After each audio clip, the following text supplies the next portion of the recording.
Has the state of Colorado gone too far this time? And a whole lot more in the news. Stay tuned, everybody. For the best meat you have ever eaten in your life, go to samsbutchershop.com. Enter the coupon code TTT when you check out for a 10% discount.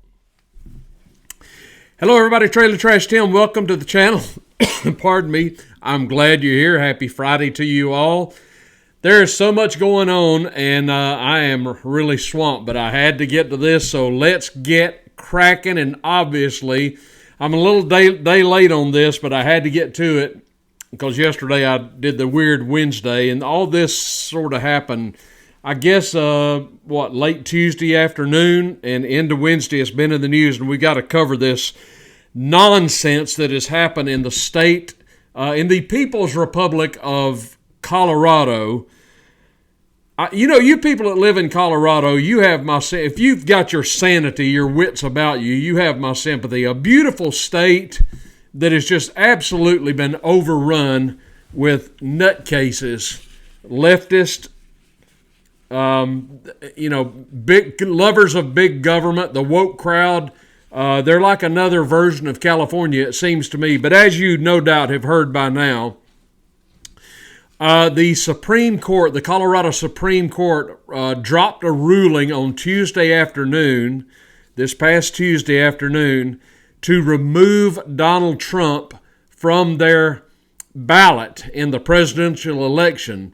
This act is not without precedent, and stay tuned. I'll tell you what I mean by that in a few minutes.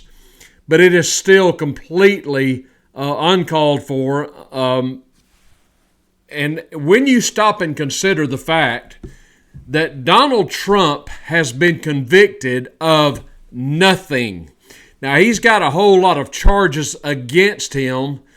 I got to tell you, I saw somebody post something on social media where they were saying, that some lunatic was saying, there's no way he should qualify to be on any state's ballot because he's got dozens of felony charges against him. To which I would simply say, I don't care if he's got 1,000 felony charges against him. He's been convicted of nothing. Need I remind you that the Lord Jesus Christ had a whole lot of charges against him as well, but he was guilty of nothing. Still, they crucified him. Okay? It kind of fits here. Donald Trump has been charged by these leftist lunatics with all kinds of crimes, things that he has not been convicted of. So I think it's fair to say that the state of Colorado, at least their Supreme Court, is kind of getting the cart before the horse, don't you think? You think it might be wise just to at least wait to see if there's going to be a conviction on any of these frivolous charges against the former president? But no, they jumped the gun, and I want to name these people, and hopefully we can do our part to make them famous. The justices on the Colorado Supreme Court that voted to remove Trump from the ballot are Monica M. Marquez, Melissa Hart, William W. Hood III, and Richard L. Gabriel. The first three I mentioned were appointed by former governor and now Senator John Hickenlooper, who is a left-wing nutcase himself, but they're all cut from the same fabric. And they all said, no, Trump cannot be on our ballot. Now, I am of the opinion, ladies and gentlemen, that the state of Colorado, at least the Supreme Court, may have pushed this a little bit too far. They may have bit off a little bit more than they can chew. And I maintain that it is very possible that this outrage may actually work in President Trump's favor because the backlash has been heavy against this. There are even people such as Jonathan Turley and Alan Dershowitz. These guys are both Democrats.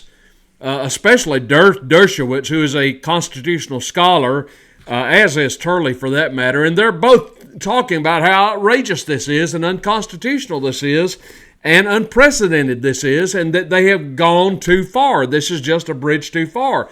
There's no way they should be taking a man who has been convicted of no crime off of the Colorado state ballot insofar as the presidential sweepstakes are concerned. But that is where we are. Now, what's going to happen here? Well, this is just one man in Alabama talking here. It's just my opinion. I don't think this is going to stand. This is surely going to be appealed to the Supreme Court. But before it gets there are people in Colorado. They do have a Republican Party in Colorado, and they are investigating ways to keep Trump on the ballot.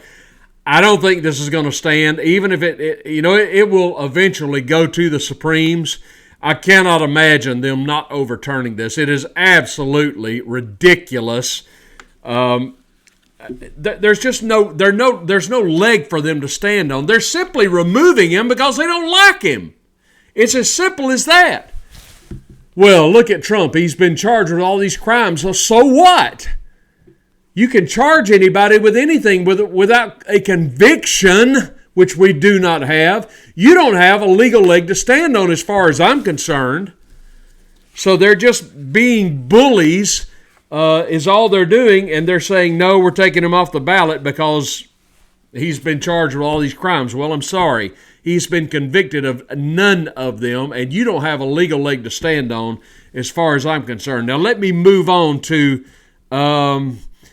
what I'm going to tell you. There is a man that I am every day I am more and more impressed with, Vivek Ramaswamy.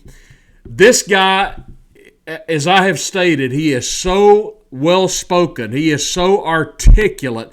This guy knows his stuff. You can't stump him. You name any topic or issue for him to crack on, and he will do it with eloquence, with wisdom. He is just so well-informed and so well-spoken. And he is playing his cards like a Las Vegas master. I'm telling you, this guy is sharp, and Trump, I've said before and I'll say it again, Trump needs to give this guy a look-see when it comes to the vice presidential sweepstakes. More on that in a few moments. But Vivek was quick to respond to this outrage, and this is what he said. Vivek Ramaswamy pledges to to withdraw from the Colorado ballot himself amid the Trump removal. Republican presidential, this is from The Hill, candidate Vivek Ramaswamy pledged to withdraw from the GOP primary ballot in Colorado following the Tuesday ruling from the Colorado Supreme Court to remove President Trump from the ballot over his role in the January 6th Capitol attack, they say. By the way, let me go back. I failed to mention this. The basis for his removal, according to the Colorado Supreme Court, and I'm not going to use my flashcards, I'm just going to say it, they are basically saying they're removing Trump from the ballot because of his role in the January 6th insurrection. Ladies and gentlemen, as I have maintained, there was no insurrection. None. There was no insurrection, which makes the whole basis for them removing Trump completely meaningless. As I have stated before, if there was an insurrection on January the 6th, where were the tanks? Where were the AK-47s? Where were the guns? Where were the bullets? Where were the anti-aircraft personnel? Where were the F-16s that were fighting for our side, if you will? Where were the army? Where were the soldiers? Where were the cannons? If that was an insurrection, it was a piss-poor insurrection. It was not an insurrection. It was just a bunch of pissed-off Americans who went to Washington, as is their right, to make their voices heard. That's all it was. There was no insurrection. Maybe there should have been. Maybe there ought to be, but there wasn't. And it's as simple as that, which completely invalidates what the Colorado Supreme Court has done. And it goes on in this story to basically make the case that they're validating what they did. because of his role in the insurrection. But listen, which there wasn't one. But this is what Ramaswamy said, quote, "I pledge to withdraw from the Colorado GOP primary unless Trump is also allowed to be on the state ballot." He's coming to bat for Trump. "And I demand that Ron DeSantis, Chris Christie, and Nikki Haley do the same immediately, or else they are tacitly endorsing this illegal maneuver, which will have disastrous consequences for our country," unquote. This is golden. This guy is so sharp. Now, what has been the response of Carbohydrate Chris and Nikki Haley and Ron DeSantis? None that I know of, although I did see where Ron DeSantis was asked about it, and he just gave a mealy-mouthed response. But Vivek is playing this thing perfectly. He's smart. This guy is sharp as a tack, and he's basically going to bat for Trump and saying, if you're going to remove him, then you're going to remove me as well. If he's not on the ballot, neither will I be on the ballot. This guy knows what he's doing. He is potentially endearing himself not only to Trump, but to Trump voters. There's no way that Trump can ignore Ramaswamy anymore. There is no way that Trump can criticize him after what Vivek is doing here. He's going to bat for Donald Trump. This is going to work well for him, I predict. And when the time comes that Donald Trump has got to pick a vice presidential candidate, he has got to give this guy a look. He's got to understand at this point that Vivek is an ally of his, a political ally. He is not badmouth Trump at all, such as Carbohydrate Christie has done, and Nikki Haley has done, and DeSantis has done, and all the others that are now out of the race. Vivek has not done that at all. He has lauded President Trump, and he has basically said, look, I'm Donald Trump with fresh legs. That's what he said. Trump would do well to name this guy as his vice president, as far as I'm concerned, and I would applaud him for doing so. Which leads me to my next story, which has to do with Tucker Carlson. And I have also said that Tucker would be an excellent choice as vice president, although he has apparently taken himself out of consideration, saying that he doesn't want the job. And it seems to me that if you can find a man who does not want a job like that, that's probably the kind of person you want in that position. You see all these other people clamoring for the presidency and doing everything they can, scratching and clawing, doing everything they can to get the post. I'm automatically a little wary about somebody like that. But Tucker appeared on Tim Pool's podcast and sometime one day this week, pardon me, and he was asked if is there anything that Donald Trump can do to lose your vote? And he said yes, and this is exactly what it is. Tucker Carlson said there is an instance, this is in the Daily Mail, where he would not vote for President Donald Trump in 2024. What is that? He said he will not vote for Donald Trump. There's one way that Trump could lose Tucker Carlson's vote. And I would echo this sentiment. He says, I will not vote for Trump in 2024 if he names neocon Nikki Haley as his running mate. Amen, brother. If Trump wants to lose my support, name Nikki Haley, and you've lost me. I'll go third party or something. I will not vote for Donald Trump if he names Nikki Haley as his vice presidential running mate. I won't do it. I'll draw the line there, buddy. You name her, and I will not.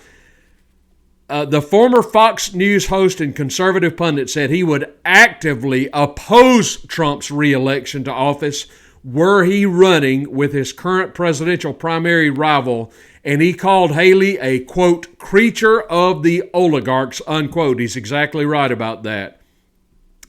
Nikki Haley, who served as Trump's ambassador to the United Nations, has seen some recent poll boost in early primary states and has not ruled out running on the ticket with her former boss. But of a potential Trump-Haley ticket, Carlson said, quote, I would not only not vote for that ticket, I would advocate against it as strongly as I could. That's just poison, he added during an interview with conservative media personality Tim Pool. Amen, Tucker Carlson. I'm right there with you, brother. I feel the exact same way. The worst thing Donald Trump could do would be to name neocon Nikki. And he's not going to pick Carbohydrate Christie. That's a given. He probably wouldn't pick DeSantis. That'd be a dud right there if you ask me. And you've seen these recent news items that say Haley is gaining in the polls. Look, I don't care how much neocon Nikki is gaining in the polls. She's still dozens of points behind Donald Trump. As far as I'm concerned, she does nothing to enhance the Trump ticket. If Trump wants to score big with a VP pick, then it's got to be somebody like Tucker or Vivek, as far as I'm concerned. Now, I jumped ahead of myself, but that's okay. Let me go back. Are you aware, ladies and gentlemen, that the removal of a Republican candidate from a state ballot is not unprecedented? Do you know this has happened before? Oh, it has. Do you know when it happened? You're going to love this. This happened, ladies and gentlemen, in the year 1860. Who was running on the Republican ticket in 1860 and was removed from the ballot in a lot of states? That would be Abraham Lincoln. And this is pre-war, pre-Civil War. This is in 1860. The war didn't start until 61. This is in the Gateway Pundit. The last time Democrats took a GOP candidate off the ballot was in 1860. They would not allow Abraham Lincoln's name on the ballot in their slave states. This is reported by Jim Hoft in the Gateway Pundit. Listen at this. Democrats in the Colorado Supreme Court ruled Tuesday night that Trump's name will not be listed on the Colorado ballot in 2024. Ironically, these far-left justices used a post-Civil War amendment that no Democrats voted for at the time to block the leading opposition candidate from the ballot. This was not the first time Democrats pulled this trick during a national election for president of these United States. As Randy DeSoto reported at Western Journal back in November, the last time Democrats pulled such a stunt was in the presidential election of 1860, when Republican nominee Abraham Lincoln's name did not appear on most southern states' ballots. Lincoln was still able to win the election with a plurality of the popular vote in the rest of the country. The Democrat plot failed. Abraham Lincoln won the election with 180 electoral votes. Let's see, it goes on and on and on. They tried to stop him in the southern states. And do you know why they tried to stop him? Slavery. Okay? That's the Democrats, remember? The Democrats are the home of the KKK. The Democratic Party is the home of slavery. And, they tried to keep it. And the Democrats were also the home of the party who tried to block the Civil Rights amendment of the Civil Rights Movement of 1964 that Johnson was trying to push through, the Civil Rights legislation. Do you remember that? Do you remember it was the Democratic senators who were trying to block it? And who is it that stays on the plantation to vote for Democrats in every election? African Americans. Are they aware that the Democratic Party is the home of the KKK? Are they aware that the Democratic Party is the party that opposed Abraham Lincoln? Are they aware that the Democratic Party was the party that tried to uphold slavery in the South during the Civil War? Are they aware that it was the Democratic Party that tried to block Lyndon Johnson's civil rights legislation in 1964? If you're an African American watching me right now, did you know that? Are you still voting for Democrats having that knowledge now?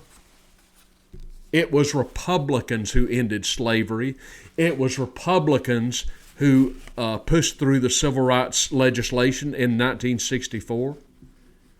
The KKK, their home was in the Democratic Party, not the Republican Party. Did you know that? It's true. Oh, it's true.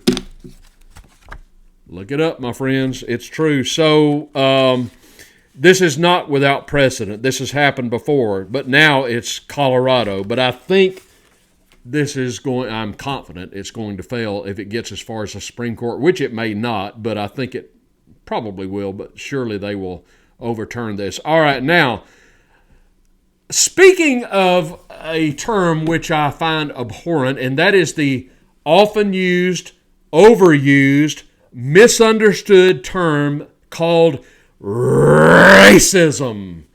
The word you hear all the time, used by so many people who don't know what the hell the word even means. This next time you hear somebody use the word racism, stop them and ask them to define the term for you, and I bet you $1 to a bag of donuts they won't be able to tell you what the word even means. But you hear it all the time. Everybody's a racist because they said something you don't agree with.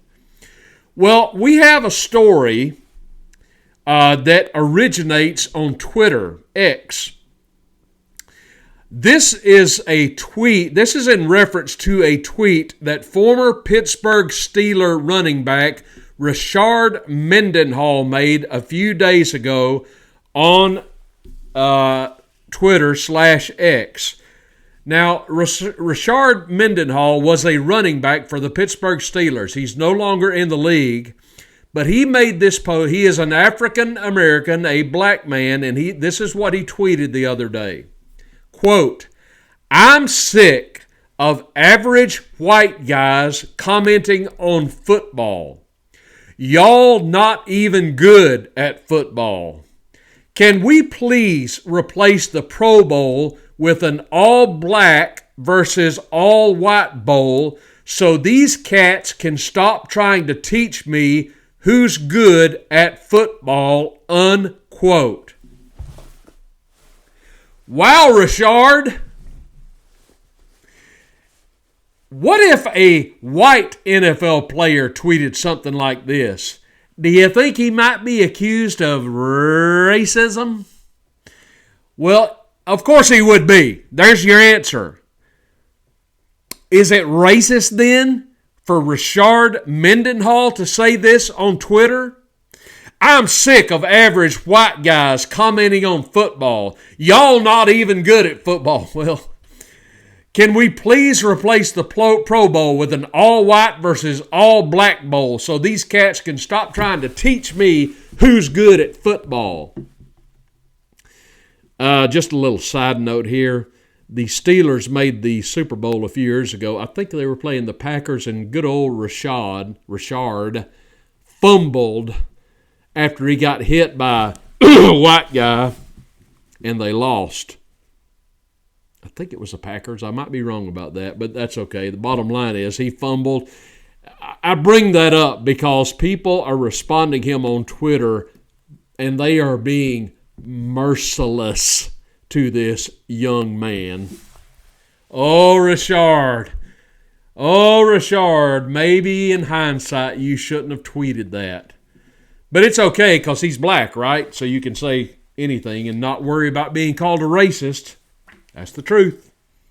Now, if you're white, you can't say that. Hey, look, I'm just calling it like I see it, and it is the truth. If you're black, you can say that. If you're white, not so much. And there are black conservative commentators such as Jason Whitlock that will echo what I'm saying right here. Thomas Sowell would say the same thing. Now, he can tweet whatever he wants. If he wants to say that, I don't care. Go right ahead. I'm just tired of the double standard because a white NFL player couldn't say what Rrrracist Mendenhall just said. And that's just the truth, folks. So anyway, that's what's going on in the news. Ladies and gentlemen, do me a big favor. Give me a thumbs up down below. Like this video if you have not yet subscribed to the channel. Please do me a big favor and subscribe to the Triple T channel. We'd love to have you in our growing community. Everybody go out there and have a great day, a great Friday. Hey, man, Christmas is right around the corner. You done with your shopping? You better get a move on. This is Trailer Trash Tim. Thanks for joining me today, and I will see you soon.